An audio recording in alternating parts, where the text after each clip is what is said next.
We don't know how quarterbacks are going to turn out. It's the toughest position to play in the NFL, and it's the toughest to predict their development. I mean, just looking at Brock Purdy, as you were saying, nobody expected that. And everyone's saying Caleb Williams is going to be the greatest quarterback in the world. Well, you can also make the argument that he's in the toughest situation. The Baltimore Orioles, and here is why. This team is young, they're fun, and they're energetic. They seem like they enjoy playing together, where the Yankees seem like it's almost like a funeral every time they take the field, right? It seems like there's a lot of stress in the Bronx. And Aaron Boone teams over the years have tended to collapse in the second half of the season. You need to see Luka and Kyrie put together 48 strong minutes, each of them. I mean, when they're on the floor, if it's 44, 45, 46 minutes, whatever they're playing, they need to be flawless, or this team really doesn't have that big of a chance. When you look at the Rangers, they're a much better team than the Blackhawks. Chicago, there was a lot of excitement around Blackhawks hockey early in the year, but once Connor Bedard goes down on the injured reserve, that kind of fell off. If we were going off home runs alone, I don't believe Pete Alonso should even be in the Derby right now, right? Right. So, I mean, I don't think we have to worry about him necessarily getting tired, but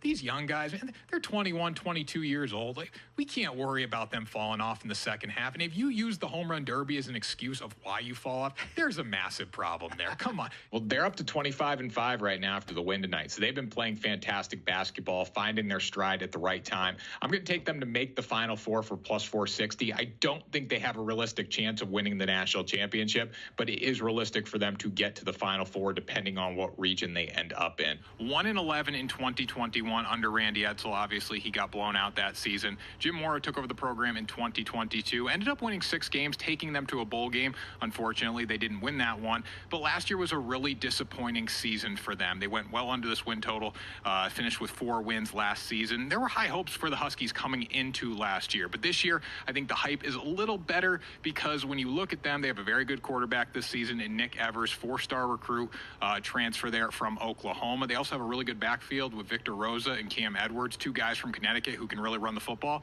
And when you look at their offensive line, they have 2 guys who were on the East-West Shrine Bowl watch list. So I think the offense is going to be pretty good this season. The defense can hold together. They have a favorable schedule. Looking at it, they go power conference teams, Maryland, Duke, Wake Forest, and Syracuse. I'm not saying they beat any of those teams. It's going to be tough to beat those, but those aren't necessarily the Alabamas of the world, the Georgias of the world.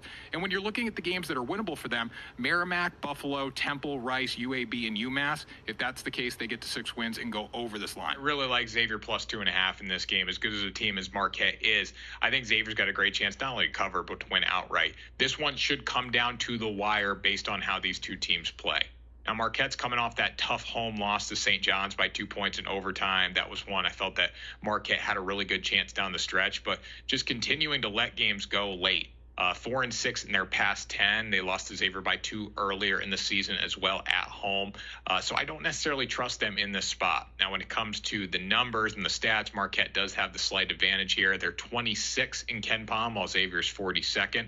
But the Musketeers are playing really great basketball, and I think that's something that is overlooked at this point in the season. We look at these big collection of stats, but we don't necessarily look at how teams are playing in their past 5 to 10 games. And Xavier's really done a great job. I think he's going to have a good rookie season. I'm not saying it's going to be tremendous, but when you're looking at his passing yards right now, the over of 2,850.5 seems like a pretty viable betting option. Now, this bet is going to be decided in training camp. If he beats out Jared Stidham, he should get to this number, because if he plays in 17 games, he only has to throw for 168 yards a game to go over it.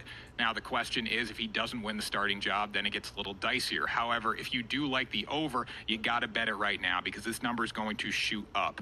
When you look at Nix, he threw for 4,100 yards last season. They brought him in to throw the football, and Sean Payton has absolutely raved about him throughout the entire draft process into training camp. I think this is just way too low of a total if he's named the starting quarterback.